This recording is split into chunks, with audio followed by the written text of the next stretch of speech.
आप आ सकते हैं कवरेज में। देखिए भाई और बहनों, मैं थोड़ा गैप मेंटेन कीजिएगा। देखिए मैं एक बात पूछता हूं आपसे, आपका एक पार्षद जब वो एमएलए बनता है तो 2 पेंशन, आपका वही एमएलए जब एमपी बन जाता है तो 3 पेंशन, 1.5 लाख रुपए की तनख्वाह, इनकम टैक्स फ्री, उनके कैंटीन में 24 रुपए में चिकन, 4 रुपए में मसाला डोसा, 1 रुपए में चाय। और यहां पे चाय पे चर्चा, एक चाय वाला जो आज प्रधानमंत्री बना है, आज 10 रुपए के नीचे कहीं साधारण पब्लिक को चाय नहीं मिलती, लेकिन पार्लियामेंट के कैंटीन में 25 पैसे से चाय की शुरुआत है। यानी गरीब आप लोग हैं, ये जो मेरे साथ है ये गरीब नहीं है, ये गरीब नहीं है, गरीब आप लोग हैं। आपको इनकम टैक्स भी फ्री चाहिए, 1.5 लाख की तनख्वाह भी चाहिए आपको, आप डेवलपमेंट के नाम से केवल आप सड़क से संसद जा रहे हैं तो आप गरीब हैं, और जो सड़क पे वो अमीर है। निर्मला सीतारमण जी आप गायब हो गई हैं। मैं फिर से आपको बोलूंगा, ये कोचिंग क्लास वालों का क्या होगा? 6 महीने से जो इनकी संस्थाएं बंद है, तनख्वाह नहीं दे पा रहे हैं, इनको क्यों नहीं देते आप लोग बैकअप? आप लोग एमएसएमई के लिए 1,20,000 करोड़, मैं रेबल सदानंद पति, मेरा फाउंडेशन एमएससी है, एमएसएमई सोशल सर्विसेज, 1 रुपया नहीं मिला मुझे निर्मला जी।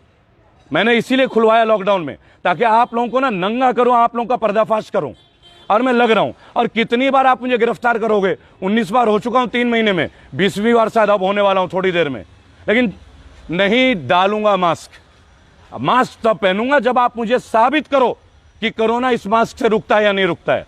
आपने N95 मास्क के बारे में बताया, 800 रुपए महंगे में बिके, ब्लैक में बिके, आज आप कहते हैं N95 मास्क उपयुक्त नहीं है, यानी आप झूठ बोलते थे। चलिए आगे बढ़ते हैं। कोचिंग इंस्टीट्यूट तो बहुत छोटी सी फिरस्त है। और देखिए भाई और बहनों, प्रधानमंत्री जी का एक बहुत अच्छा बात था कि हम क्राइम फ्री कर देंगे देश को, क्राइम फ्री। सबसे ज्यादा हत्याएं उत्तर प्रदेश सरकार में, सबसे ज्यादा हत्याएं, लूट, पत्रकारों की हत्या। मैं जर्नलिस्ट हूं, मेरे साथ अभी यंगिस्तान न्यूज वाले हैं, और तकरीबन 150 चैनल पे ये वीडियो अभी थोड़ी देर में आप देख सकते हैं कि लाइव हो जाएंगे 150 चैनलों में। एक सोच की बात है, सोच का विषय है। लेकिन क्राइम का ग्राफ आज की डेट में ये आप देखें, क्राइम यहां से यहां तक, ये क्राइम का लेवल है। केवल पत्रकार आप मार रहे हैं, और तो और जो भी व्यक्ति कुछ आपके सरकार के खिलाफ बोलना जा रहा है, आप उसे उठा के जेल में डाल रहे हैं। अभी तो डॉक्टर कफील खान को छुड़ाया हमने, अखिल गोगोई की बारी है, संजीव भट्ट के लिए मुहिम है, लेकिन इनके लिए तो बहुत सारे लोग हैं। मैं आम लोगों की बात करता हूं। आपने मजदूरों का हाल बेहाल कर दिया। आपको कंगना रनौत के लिए इतनी परवाह हो रही है, करोड़ों रुपए खर्च कर रहे हो, वायु ग्रेड की सिक्योरिटी दे रहे हो। मुझे ये बता दीजिए, औरैया में 24 मजदूर रोटी खाते हुए एक्सीडेंट में मारे गए, और आपने कितने मजदूरों के लिए क्या किया? जो मेरे पीछे, आप लोगों को कुछ मिला है क्या? नहीं मिला है। आज तक मिला है कुछ? आवाज ऊंची करके बोल सकते हैं? आप देखिए, आप लोग इधर आ सकते हैं, वहां से दिखेगा नहीं। भाई और बहनों इधर आ जाइए। देखिए, मैं रेबल सदानंद पति। लोग बोलते हैं एसी कमरों में, शौक नहीं है, मैं तो लोगों के बीच का हूं, उनका बेटा, उनका भाई हूं। आप लोगों को सरकार से कुछ मिला है क्या? मिला है कुछ? अम्मा आपको मिला है?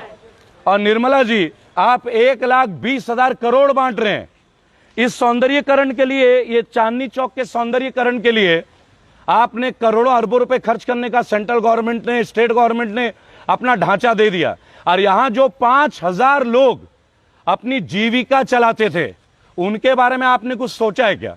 कभी सोचा उनका परिवार कैसे चलेगा? क्या आपने उनको कोई बिल्ला या लाइसेंस दिया है क्या?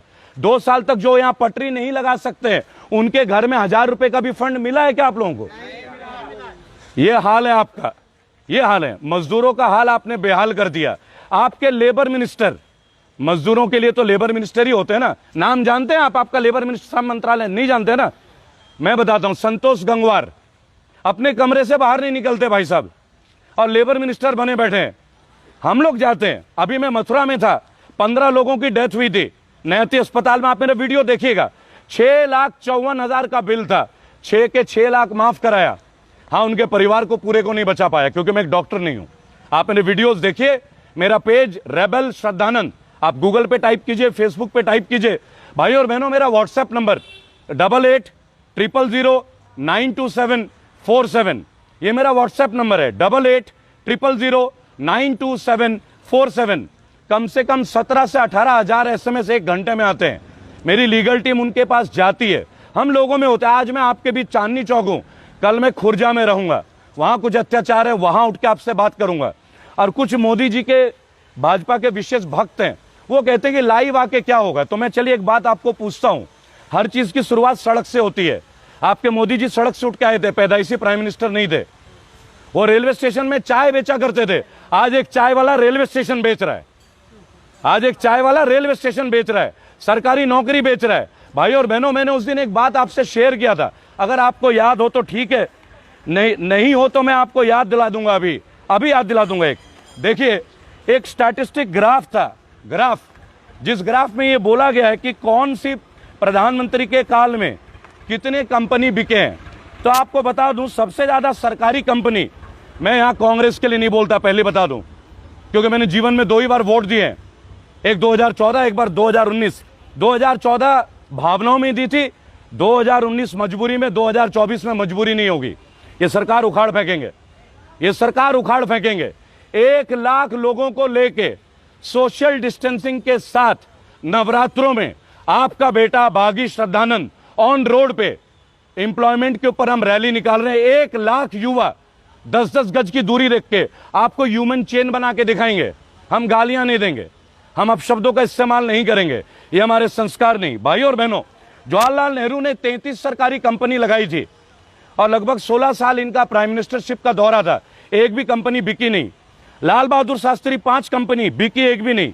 इंदिरा गांधी 66, एक भी कंपनी बिकी नहीं। मोरारजी देसाई 9, एक भी कंपनी बिकी नहीं। विश्वनाथ प्रताप सिंह 2, एक भी बिकी नहीं। राजीव गांधी 16, एक भी सरकारी कंपनी बिकी नहीं। SD देवेगौड़ा 3, नरसिम्हा राव 14, एक भी बिकी नहीं। पहली बार बीजेपी के प्रधानमंत्री माननीय श्री अटल बिहारी वाजपेयी 17 कंपनी लगाई थी इन्होंने और 7 सरकारी कंपनी बेची थी। पहली बार भाजपा के प्रधानमंत्री के कार्यकाल में सरकारी कंपनी बिकी। लेकिन ये बात आप लोगों को कोई बताएगा नहीं, तब हिंदुत्व आ जाता है, तब हिंदू और मुसलमान की बात होती है, ये बात कोई नहीं बताएगा। मनमोहन सिंह जी 23 कंपनी लगाते हैं और 3 कंपनी बिकती है, लेकिन माननीय श्री नरेंद्र मोदी जी 0 कंपनी लगाते, एक भी सरकारी कंपनी मोदी जी के राज में नहीं लगता, लेकिन 23 सरकारी कंपनी बेच डालते हैं। 23, और उन 23 सरकारी कंपनी में लाखों लोग जो सरकारी कर्मचारी थे आज बेघर हैं। और उनको निकालने से पहले उनका पेंशन बंद करते हैं, उनका PF बंद कर देते हैं, और फिर वो व्यक्ति बोलता है कि भाई और बहनों, मैं भी गरीब था। याद रखिएगा, मोदी जी गरीब थे और करोड़ों रुपए खर्च कर रहे हैं ये बात साबित करने के लिए कि मैं गरीब था। लेकिन आप लोग गरीब हैं या नहीं है? हम लोग गरीब हैं, ये फर्क है। ये है अच्छे दिन। अगर इसी अच्छे दिन का हम लोग इंतजार कर रहे थे तो और थोड़ा इंतजार कर लीजिए, वो दिन दूर नहीं जब हम लोग जानवरी की तरह हाँके जाएंगे। अब हम लोग इंसान नहीं है। आप देखिए, इधर आके बोलिए, आप लोग इधर आके बोलिए, आज हाँके जा रहे हैं। भाई और बहनों, देखिए, मैं किसी पॉलिटिकल पार्टी का हिस्सा नहीं, मेरा संगठन है रेबल सदानंद फाउंडेशन, और इस संगठन में मैं लोगों के बीच होता हूं, उनके मुद्दों को लेके लोग आज सुन रहे हैं। आज 10 करोड़ से ज्यादा लोग मेरे संगठन में जुड़े हैं। आज लोगों के बिल माफ हो रहे हैं। बहुत जल्दी आपको बहुत बड़ी चेंज दिखेगा। अभी बिहार में चुनाव है, हमने अपने फाउंडेशन में एक बात कहा है, जो भी व्यक्ति निर्दलीय हो और जिसका पुलिस का कोई भी केस ना हो, उसके लिए हम लड़ेंगे, उन्हें संसद तक पहुंचाएंगे। लेकिन जो भी व्यक्ति इलेक्शन लड़ना चाहता और उसका क्रिमिनल केस हो, उसके साथ आप लोग मत दीजिए। आप देखिए, आज भी हिंदुत्व की बात हो रही है कंगना रनौत के लिए। यही कंगना रनौत जो आज भाजपा के साथ हैं, और कल जब भाजपा और शिवसेना दोबारा गठबंधन हो जाएगा तब कंगना रनौत जी कहां जाएंगे आप? करोड़पति फिल्म स्टार, अरबपति, इनको सिक्योरिटी चाहिए। और वो लड़की उन्नाव की हमारी वीर बहन, जिसने कई बार बोला बलात्कार पीड़ित कि ये कुलदीप सेंगर, बीजेपी का विधायक उन्नाव से कुलदीप सेंगर, उसने चीखें लगाई कि मेरे परिवार को सुरक्षा दिया जाए। तब भाजपा की सरकार सोई हुई थी, योगी आदित्यनाथ की सरकार सोई हुई थी। उस लड़की की निर्मम हत्या होती है, उसके चाचा की हत्या होती है, उसके वकील की हत्या होती है, लेकिन उनको सिक्योरिटी नहीं दी जाती है। आज कुलदीप सेंगर फिर से रिहा होता है। भाई और बहनों, ये मोदी राज है, ये भाजपा का सुशासन है। मैं कभी भाजपा के खिलाफ नहीं था, मैं आज आपको बताऊं, लेकिन पढ़ा लिखा युवा हूं, देश विदेश में काम कर चुका हूं, भारतीय सरकार के लिए भी। एक बात महसूस की, आज हम सबको बेचा जा रहा है, और वो दिन दूर नहीं, अरबों डॉलर का कर्ज है हमारे ऊपर। अब पाकिस्तान की जीडीपी, बांग्लादेश की जीडीपी हमसे ऊपर है, हम नीचे हैं। लेकिन पता है क्या बात होगी, पाकिस्तान से टिड्डी आ गए, कंगना रनौत का वो तोड़ दिया गया, सारे चैनल में केवल सुशांत सिंह। मुझे एक बात बताइए, क्या अकेला सुशांत सिंह ने आत्महत्या या मर्डर हुआ है क्या? लाखों लोग मारे जा रहे हैं।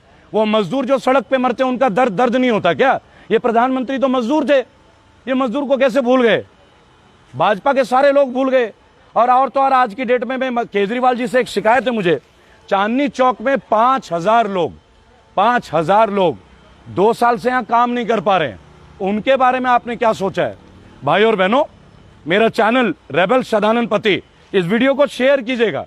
शेयर इसलिए कीजिए क्योंकि आज नेशनल मीडिया मेरे घर तक आती है और वापस चली जाती है। एबीपी न्यूज वाले, मैंने पहले भी बताया था, भाजपा का फोन है, भाई कोई भी एक्टिविस्ट आने पर मैं चैलेंज करता हूं, चैलेंज, आप मुझे जेल में जीवन में नहीं डाल पाओगे, चैलेंज है। क्योंकि मैं कानून का आदमी हूं, एक लॉ फर्म चलाता हूं, कानून पढ़ी है। आप कानून तोड़ते हैं, मैं कानून का पालन करता हूं। आप अगर मास्क की बात करेंगे, आपसे सवाल पूछा जाएगा, कोरोना का वैक्सीन कहां है? N95 आपने बोला था, चलिए लोगों को पैसे वापस कीजिए। जिन लोगों ने N95 लाखों की तादाद में खरीदा, उनके पैसे लौटा दीजिए। आपने कहा था N95 उपयुक्त है, फिर आपने बोला नहीं है। भाई और बहनों, कल के वीडियो में खुर्जा में कुछ पीड़ित परिवार से मैं मिलने जा रहा हूं, आप लोगों के बीच लाइव आऊंगा। मेरा व्हाट्सएप नंबर 8800092747, इस पे अपने जो भी मुश्किलात है कीजिए। 10 करोड़ से ज्यादा लोग हैं हमारे पास पूरे देश में। हमारे प्रदेश अध्यक्ष आ रहे हैं फाउंडेशन के, पॉलिटिकल पार्टी नहीं है। मैं आपको बताना चाहूंगा, बोलिए बोलिए बोलिए, वहीं से बोलिए। मेरा नाम संजय है। मेरे को अभी दिल्ली के अंदर कितने साल हो गए पता? आप जल्दी बोलिए, मीडिया में लाइव हूं मैं भी, बोलिए। मेरे को अभी दिल्ली के अंदर कम से कम परेशानी क्या आपको, ये बताइए, परेशानी बताइए। 18 साल परेशानी नहीं है, परेशानी क्या है वो बताइए। चलिए भाई और बहनों, एक मिनट अभी रुकिए, एक मिनट रुकिए, अपने आप रुकिए भाई, इसको थोड़ा उधर करो उसको। भाई और बहनों, किस तरह लोग परेशान हैं अपनी बात कहने के लिए। अस्पताल में एंट्री नहीं मिलती इन जैसे भाइयों के लिए, एम्स में एंट्री नहीं है, राम मनोहर लोहिया में एंट्री नहीं है, वार्ड मिलती नहीं है, और सब बोलते हैं वार्ड खाली है। जय हिंद, जय भारत। कल खुर्जा में दोबारा मुलाकात होगी।